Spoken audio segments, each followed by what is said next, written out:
Would you rather have freedom and liberty, or do you enjoy the calculated confinement of captivity? Hi, this is Barry Phillips with 10-Minute Torah. Day number 1, the Torah portion, Bashalach, which basically says when he sent. We're talking about Pharaoh sending Israel out of Mitzrayim. Now we're going to begin today in the book of Shemot, or Exodus chapter 13, verse 17. And the verse reads, "And it came to be when Pharaoh had let the people go, that Elohim did not lead them by the way of the land of the Philistines, though that was nearer. For Elohim said, lest the people regret when they see fighting and return to Mitzrayim." Interesting here. These people that were marching out of the land, it says in the next verse, if I'm not mistaken, that they went out in fives. That is, that they went out in a military-style formation. They may have even been armed, but were they ready to fight? Yah said, no. You're not ready to go and handle an adversary such as the Philistines. But we're free. We're becoming free. So let's ask that question. Are we free or are we becoming free? Do we have liberty or are we seeking and advancing toward liberty? Do we have freedom and liberty because someone else tells us that we do, or because we are experiencing it and it has become a life reality for us? There are many who claim to desire freedom and liberty, but they never take the steps that are necessary to actually live it. Now, they may point to a document. They may point to the Declaration of Independence or the United States Constitution or the Torah scroll. They may quote the verse from the book of Yochanan or John where Yeshua says, "The truth will set you free." Many people know what the truth is, but they're not free. They're still enslaved. Now, why would that be the case? Mitzrayim, the Hebrew word for Egypt, means place of confinement. While Israel was living in that particular nation, they were confined, they were restricted, they had no freedom and no liberty. They were literally worked to death. Genocide was the law of the day, with male firstborns thrown into the Nile. Pharaoh didn't care about these people. They were mere pawns to his own agenda. But yet there were those that would later complain, well, at least in Mitzrayim, we had something to eat. There were flesh pots of fish and meat, and we had onions and leeks and garlic and cucumbers. In other words, they would rather have meat to eat and bad breath than to live in the wilderness through a journey and a process of refinement in order to receive their inheritance. You see, when we come out of the place of confinement, we do not step on a carpeted floor with all the furnishings intact, saying, "You're home." There has to be a process by which we get the slave or captive mentality out of our being so that we can properly understand what it means to actually be free. So we may have left places of confinement.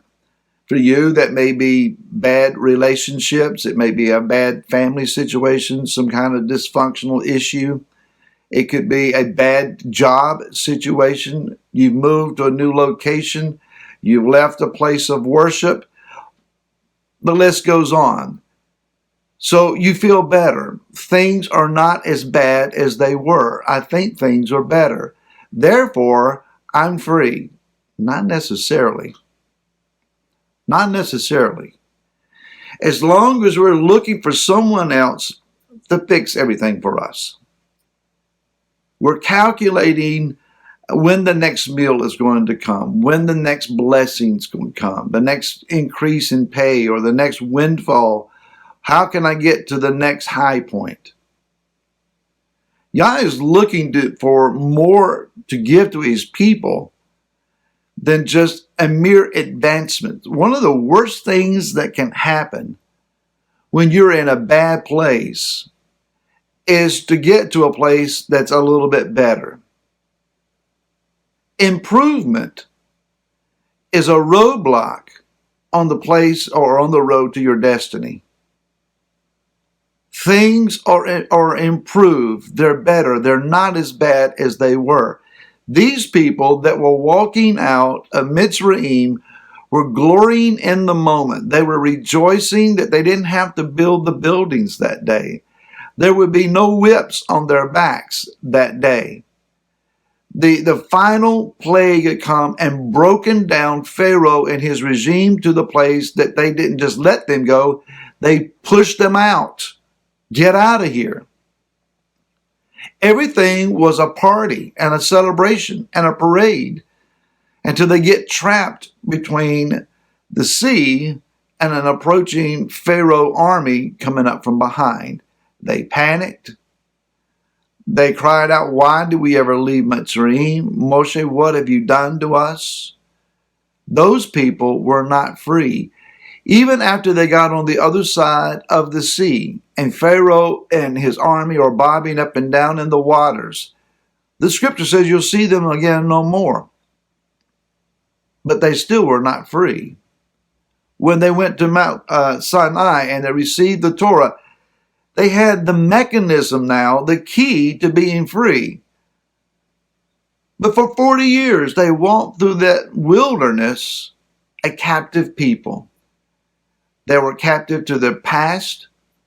They were captive to a small imagination and a small picture of themselves and a lost destiny.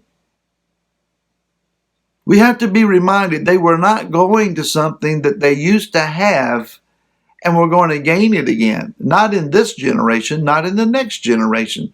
These were people that were going to a land that, according to prophecy, according to the word of the Most High, this is the land of your inheritance, but they had never seen it.